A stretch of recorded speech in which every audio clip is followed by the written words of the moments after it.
Sometimes you hear stories that just sound impossible. This is one of them. It's about a man who didn't just hit rock bottom, he found a whole new level beneath it, armed with pretty much nothing but a dream. We're gonna dive into the incredible life of Chris Gardner, whose journey from being homeless to a Wall Street legend is truly a masterclass in what it means to never ever give up. And this quote, it wasn't just some nice-sounding platitude for Chris Gardner. It was his reality every single day. He figured out the hard way that the world doesn't just hand you what you want. Nope, it gives you what you're willing to fight for. And for him, well, fighting was the only choice he had left. So let's go back. Picture it. San Francisco, 1981. Chris Gardner had bet everything, and I mean everything, on one single business idea. But the thing he thought was his masterpiece, it was about to become the very anchor that would drag him and his family down into a full-blown crisis. So what was this big idea? It was this thing, a portable bone density scanner. Now, this wasn't just some machine to him. It was every last penny of his life savings, all rolled into this one bet on a better future. He was just so sure that doctors and hospitals would see how amazing it was.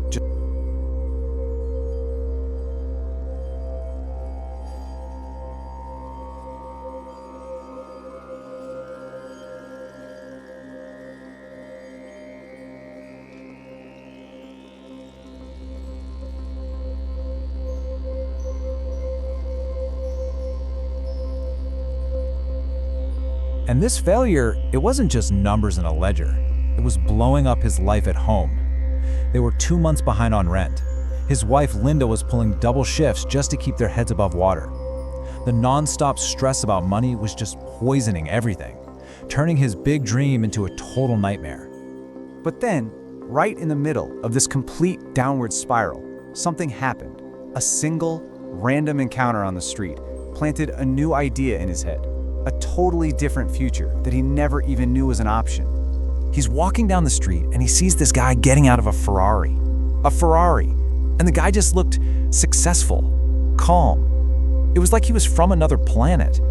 So Chris, in this moment of pure desperation and curiosity, just walks right up to him and asks 2 simple questions. What do you do, and how do you do it? The guy's answer?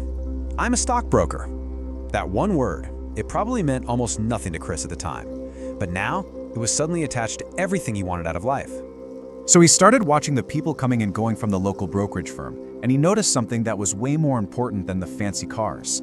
They all looked happy, genuinely happy, and right then and there, his whole goal shifted. He realized he wasn't just chasing money anymore, he was chasing that feeling. But, chasing that particular dream meant he had to take a massive leap of faith. It meant jumping into something that, to anyone on the outside, looked like total career suicide, an unpaid internship. Okay, so he actually manages to land an internship at a big-time brokerage firm, but listen to this offer. It was brutal. For 6 months, he would work his tail off for 0 pay. 0. And after all that, only one intern from the whole group would actually get hired. The odds weren't just bad, they were completely insane. And right as he starts this impossible internship, his entire world just implodes. His wife leaves him, giving him full custody of their little boy. Then, bam, they get evicted.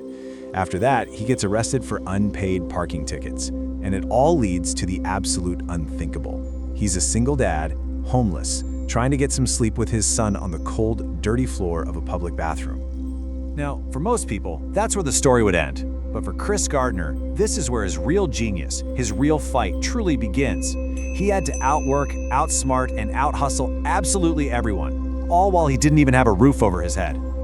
So get this, one day, he lucks into sharing a taxi with a senior manager from the firm. The manager is fiddling with a Rubik's Cube, totally stumped. Chris, who's naturally good with numbers and puzzles, just confidently asks if he can try, and he solves it, right there in the CAD. It was a small thing, but it sent a huge message.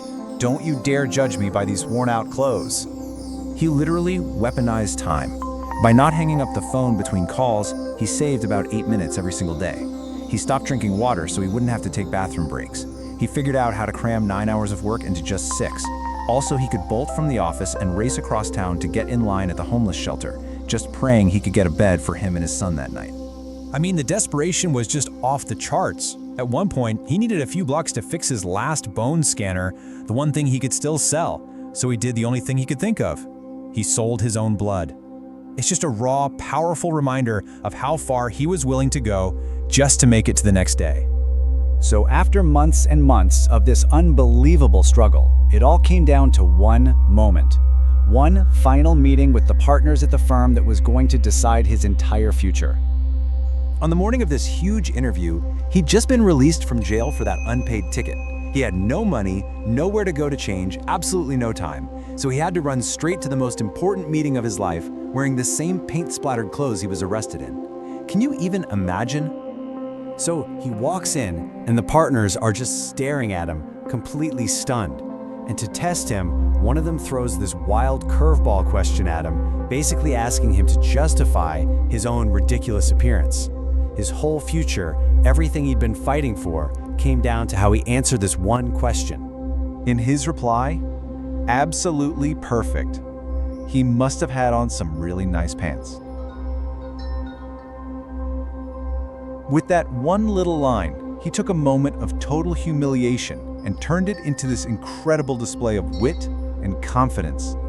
He didn't make excuses, he just owned it with humor. Brilliant. Finally, the 6 months are over. Chris gets called into the boardroom with all the top partners. He's thinking, well, this is it. They're going to thank me for my time and show me the door. He had given it absolutely everything he had, but he still had no clue if it was enough. But then, one of the partners looks him right in the eye and says, "Wear this shirt tomorrow because tomorrow is your first day." He did it. Against all odds, against all logic, he was the one. He got the job. And believe me, that was just the start. Chris Gardner didn't just get a job, he completely crushed it. He eventually left to start his own brokerage firm, Gardner Rich & Company, and became a multimillionaire, a philanthropist, and a world-renowned motivational speaker.